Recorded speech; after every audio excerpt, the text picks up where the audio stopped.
Thân chào cả nhà, không nên xem chùa đâu đó. Nhớ đăng ký, like, comment để ủng hộ team nha. Video này mất 604,8 giây.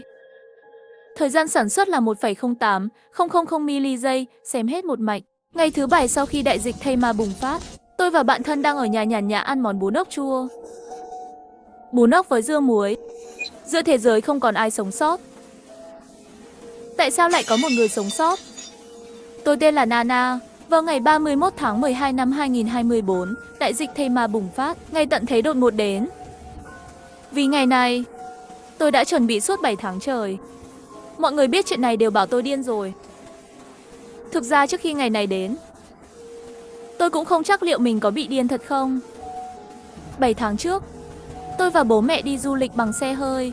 Khi chúng tôi nhìn thấy chiếc xe lao ra từ khúc qua, mọi chuyện đã quá muộn. Khi tôi tỉnh lại, mọi thứ xung quanh đều là một màu trắng chói mắt.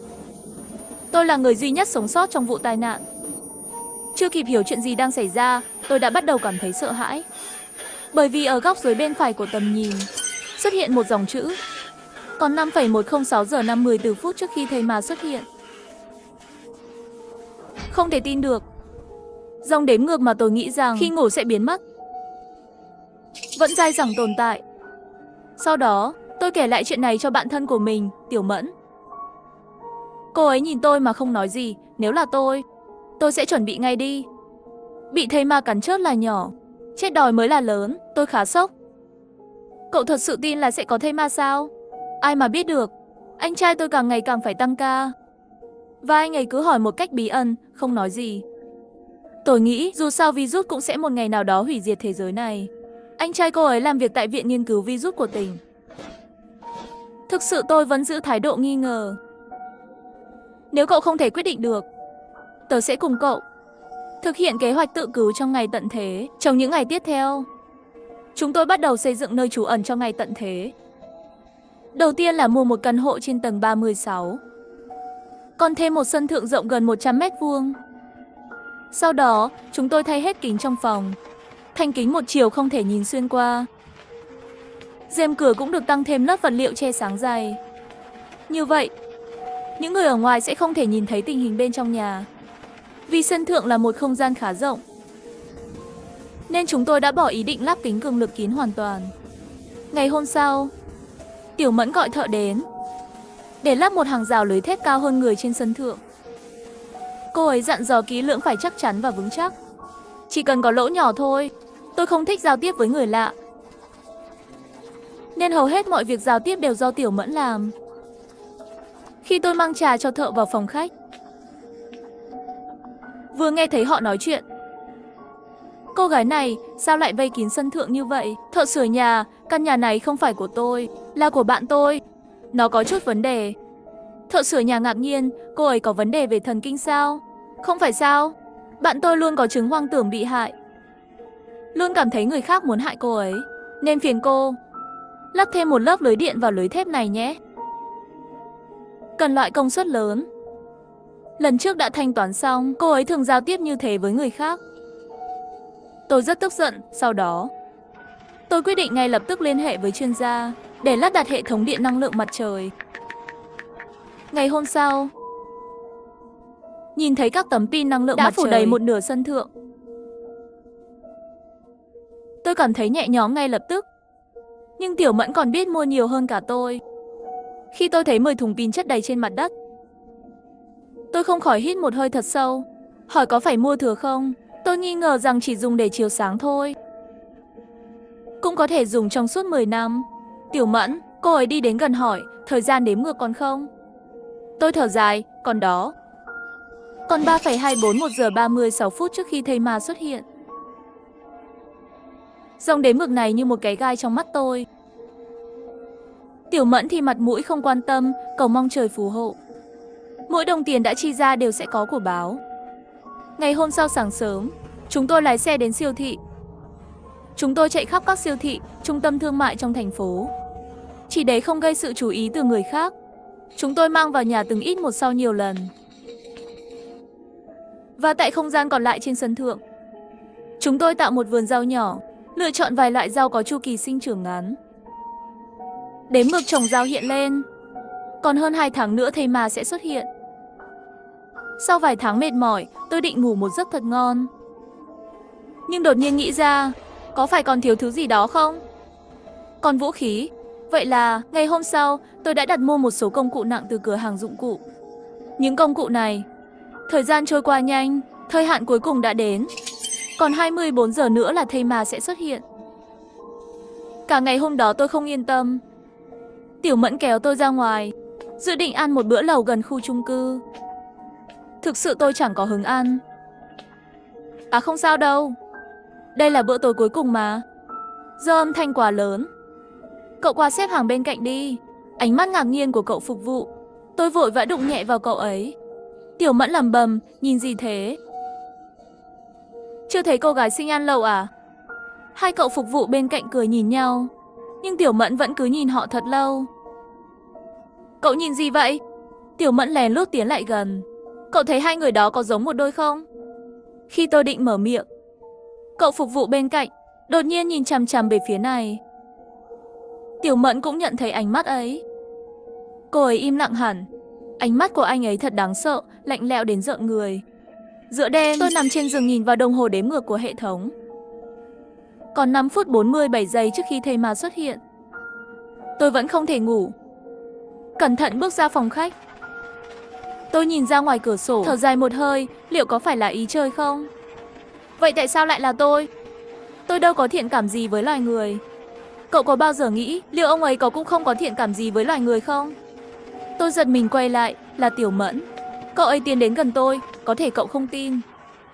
Nhưng tôi đã chờ ngày này rất lâu rồi. Tôi không ngờ cô gái nhìn có vẻ hiền lành, tốt bụng như Tiểu Mẫn lại giấu giếm những suy nghĩ như vậy. Tôi không biết phải nói gì lúc này. Thời gian từng giây từng phút trôi qua, tôi càng lúc càng lo lắng. Từ vẻ mặt của Tiểu Mẫn, cô ấy hoảng hốt không kém gì tôi trong đêm trước khi thây ma bùng phát. Tôi và Tiểu Mẫn đứng trước cửa sổ, lặng lẽ chờ đợi ngày tận thế đến. Còn 10 giây nữa là thây ma sẽ xuất hiện. 3 giây, 2 giây, 1 giây, đột nhiên tiếng sấm vang lên dữ dội.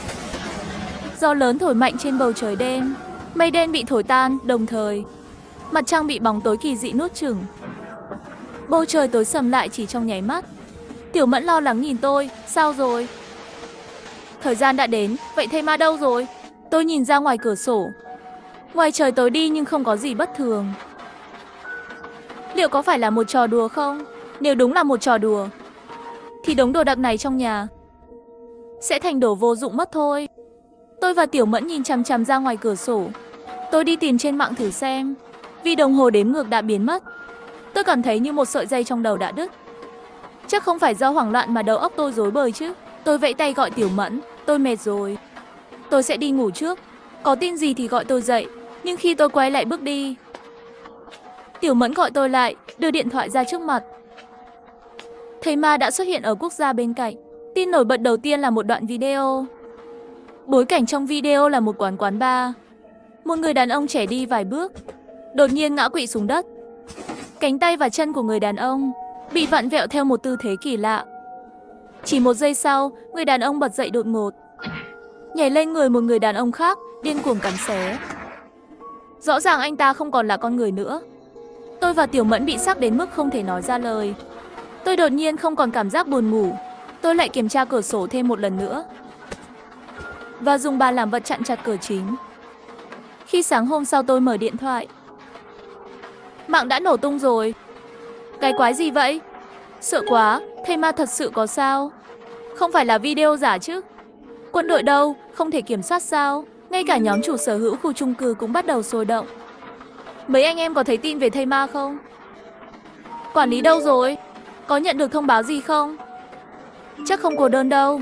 Tôi đi mua đồ, một lát nữa có thể vào lại được không? Tin tức cũng đã phản hồi, cho biết đã cắt mọi liên lạc với quốc gia bên cạnh. Kêu gọi người dân không ra ngoài nếu không cần thiết. Không nên tranh giành vật phẩm. Nhưng theo quan sát của tôi, tối qua đã có người bắt đầu tranh giành vật phẩm rồi. Sáng hôm đó, tình hình càng lúc càng tồi tệ. Trên phố người ta chạy loạn đi giật đồ hết.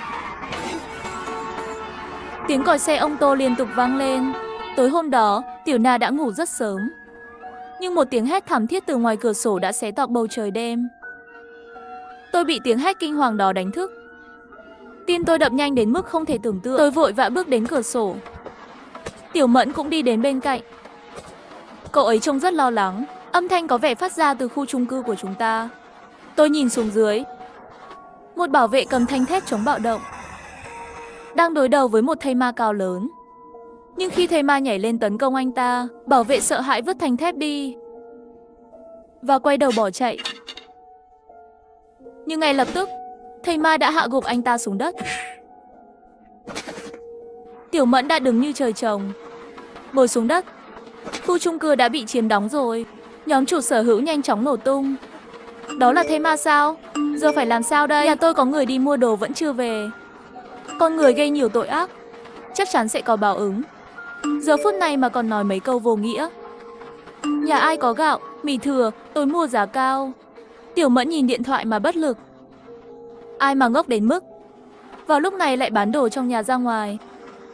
Tôi tiếp tục nhìn xuống dưới. Cổng điện tử khu chung cư dần dần đóng lại. Nhân viên bảo vệ bị cắn. Và thây ma nam cao lớn đang lang thang vô mục đích ngoài cổng. Chúng ta rất nguy hiểm. Tiểu Mẫn nhìn tôi với vẻ mặt ngạc nhiên. Sau khi chúng bọn họ hết sạch lương thực, thấy chúng ta có nhiều đồ dự trữ như vậy, sẽ xảy ra chuyện gì? Tôi là người cứng rắn, sợ cậu mềm lòng. Có một số chuyện bây giờ cần nói rõ ràng. Chúng ta nhất định không thể cứu người. Tiểu Mẫn do dự một lúc, gật đầu, tỏ ý đồng ý. Đêm đó tôi không ngủ yên. Bên tai vẫn luôn có những tiếng kêu thảm thiết. Sáng hôm sau, tôi rón rén đi vào bếp. Nước và điện vẫn còn dùng được. Để đảm bảo an toàn, tôi quyết định sử dụng nước khoáng dự trữ. Vì sợ mùi thức ăn bay ra ngoài, tôi mang bếp từ vào phòng ngủ. Sau đó nấu một nồi bún ốc thật lớn, đủ để tôi và Tiểu Mẫn ăn no nê. Ăn xong, tôi tiếp tục đứng trước cửa sổ. Đường phố vắng tanh, chỉ có vài người đi lại với dáng vẻ kỳ lạ. Mới có một đêm, sao lại thành ra như vậy? Tiểu Mẫn thở dài. Tôi nhanh chóng xem thông tin trên mạng. Đột nhiên bùng phát. Nhiều khu vực cùng lúc bùng phát. Vậy ban đầu cách thức lây nhiễm là gì? Thực ra chỉ có tôi biết rằng nó đến một cách đột ngột. Chúng tôi rất cẩn thận. Rèm cửa luôn kéo một nửa, chỉ để lại một nửa để quan sát tình hình bên ngoài. Ban đêm cũng không bật đèn, chỉ dùng đèn pin để chiếu sáng. Thức ăn không thiếu, nhưng chúng tôi cũng không dám nấu những món có mùi mạnh, sợ mùi thơm sẽ thu hút sự chú ý của người khác. Trong 3 ngày qua, thây ma ngoài kia ngày càng nhiều. Tuy nhiên, có người đã không thể chờ đợi. Chỉ thấy một cô gái trẻ bên tòa nhà đối diện, cầm một cây gậy bóng chày, đi về phía cổng khu chung cư, liếc nhìn xung quanh với vẻ lo lắng. Cô ấy muốn làm gì? Chắc là hết đồ ăn rồi. Trong lúc nói chuyện, cô gái đã đến gần cổng. Cô ấy quẹt thẻ điện tử, cánh cổng mở ra với một tiếng đinh. Sau quầy bảo vệ, bỗng xuất hiện một thây ma biến dị màu đen. Cô gái sợ hãi la lên. Vì tiếng la quá lớn, thu hút một đám thây ma. Chúng lao tới và nhanh chóng nuốt chửng cô gái. Đây là chiến binh đầu tiên muốn thoát ra khỏi chuồng. Liên tiếp vài ngày, trong khu chung cư không còn thấy bóng dáng người sống nào. Cho đến ngày hôm đó, ngày thứ 7 sau khi thây ma bùng phát, tôi ngồi ăn một bát bún ốc nóng hổi. Vừa ăn vừa lo lắng nhìn ra ngoài cửa sổ. Đột nhiên có một người sống xuất hiện. Tôi gọi Tiểu Mẫn đến xem. Tiểu Mẫn cầm bát bước đến cửa sổ. Nhưng khi cậu ấy nhìn ra ngoài, một chàng trai cầm gậy bóng chày đi chậm chạp về phía cổng khu chung cư. Trước cổng có một thây ma đang lượn lờ. Nó đang lảng vảng ở đó. Cả tôi và Tiểu Mẫn đều cảm thấy lo lắng. Nhìn tình hình này chắc chắn sẽ xảy ra va chạm. Cậu ta nghĩ gì thế? Tôi tự hỏi. Có lẽ cậu ta chỉ muốn lao thẳng vào thôi. Chỉ có chiến binh thực sự mới dám đối diện với cuộc sống tăm tối. Tôi không thèm quan tâm đến lời nói vớ vẩn của cậu ấy. Tiếp tục quan sát tình hình phía dưới. Tiếng bước chân của chàng trai cuối cùng cũng thu hút sự chú ý của thây ma. Thây ma lao đến với tốc độ không thể tưởng tượng. Nhìn như sắp có máu văng tung tóe. Chàng trai vung gậy bóng chày lên, đánh trúng đầu thây ma. Sau đó thây ma ngã xuống đất. Chàng trai cúi xuống quan sát đầu thây ma. Tim tôi bỗng động. Nhiều bộ phim thây ma đều coi đầu là điểm yếu của thây ma. Khi tôi đang nhìn xuống dưới, chàng trai đã rời khỏi khu chung cư dưới ánh mắt của chúng tôi. Lái xe ra ngoài, một chiếc xe địa hình, và lái đi xa. Vào ban đêm, tôi mới thấy chàng trai quay lại. Anh ta lái xe. Trên xe có vài thùng vật phẩm. Anh ta lái xe thẳng đến dưới tòa nhà, lấy một chiếc máy bộ đàm, nói gì đó. Vài phút sau, chàng trai xuống xe. Cả hai bắt đầu bê từng món đồ từ trên xe xuống. Lần này họ thu hoạch không tồi. Những vật phẩm này có thể dùng lâu dài. Vật cạnh tranh, thiên nhiên lựa chọn, kẻ mạnh sẽ sống sót. Tiểu Mẫn thở dài. Xem những video thú vị trên điện thoại vẫn chưa đã. Xem trên máy tính, video trên màn hình lớn thú vị hơn nhiều. Hình ảnh rõ nét, tương tác bình luận mượt mà hơn. Chế độ cửa sổ nhỏ vừa làm việc vừa giải trí. Còn có thể miễn phí cài đặt. Hình nền động dành cho blogger đẹp. Nhanh chóng tải top trên máy tính của bạn nhé. Hôm nay đã là ngày thứ 15 sau khi thây ma bùng phát. Mạng Internet trong thành phố đã cắt. Mọi người không còn cách nào nhận thông tin từ mạng nữa. Ngày thứ 16 thành phố cũng không còn điện. Ban đêm tối đen như mực. Ngày thứ 17, ngay cả nước trong vòi cũng đã cắt. Nhưng đến ngày thứ 18, lần đầu tiên trên trời chỉ còn tiếng của một cô gái.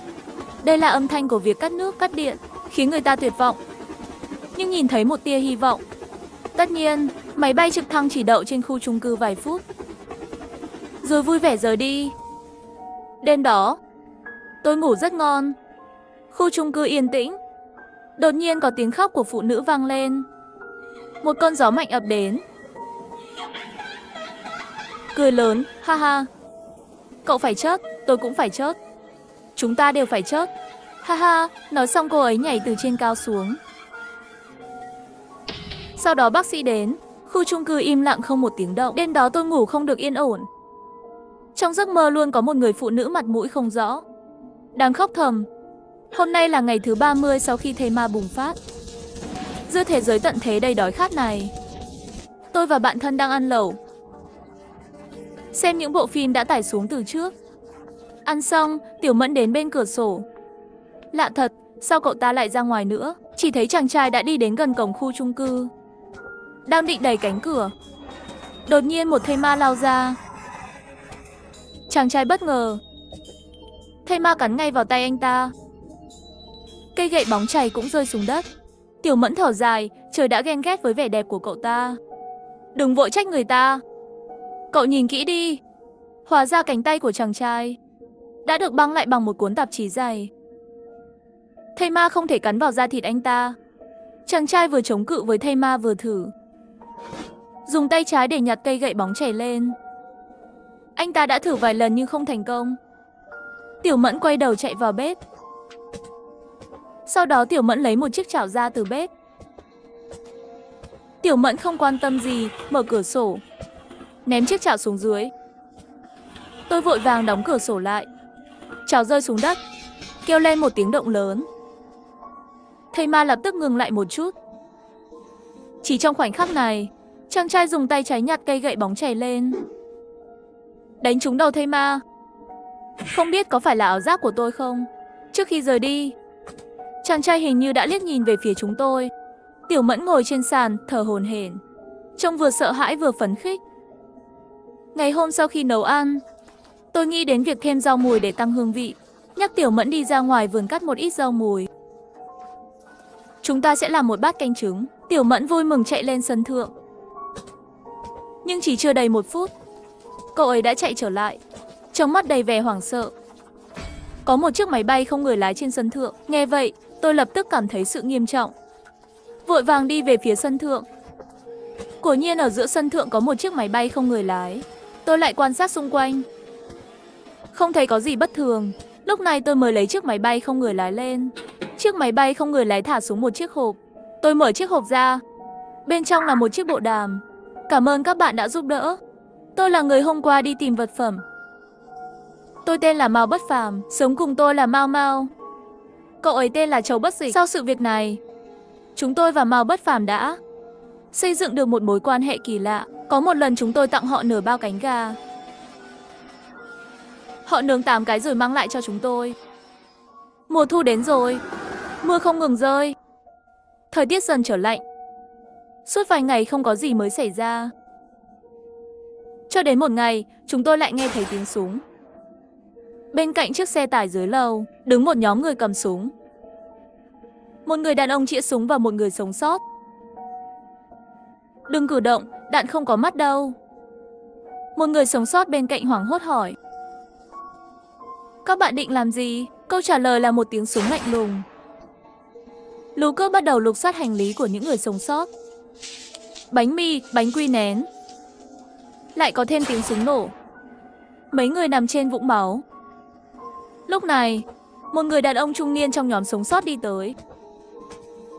Đừng giết tôi, khu chung cư này còn người. Họ có vật phẩm, có rất nhiều vật phẩm. Tôi chợt hiểu ra. Tim tôi đập thình thịch, nhanh nói đi. Nói không ra, tôi sẽ giết các cậu. Anh ta run rẩy giơ tay ra hiệu. Anh ta chỉ tay không phải về phía chúng tôi, mà chỉ vào căn hộ của Mao Bất Phàm.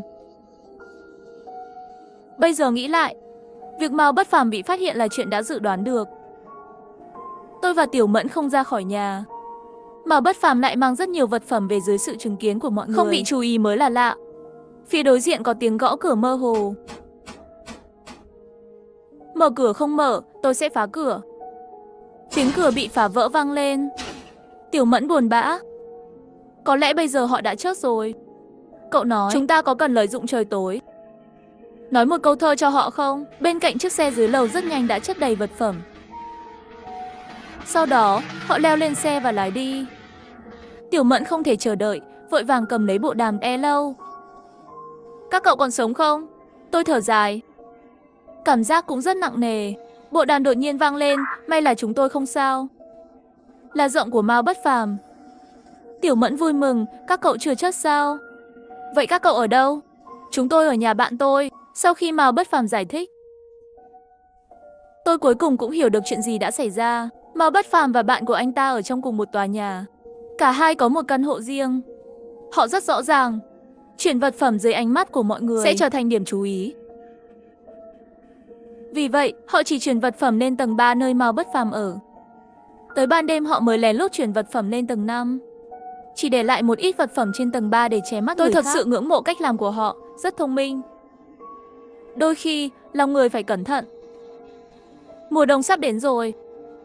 Thế giới này khi nào mới có thể tốt lên? Đột nhiên, một tiếng nổ lớn vang lên. Tôi vội vã nhìn xuống dưới. Nhìn thấy một đội quân lớn chưa từng thấy, đang ở ngoài thành kiểm tra thây ma. Quân đội đã đến.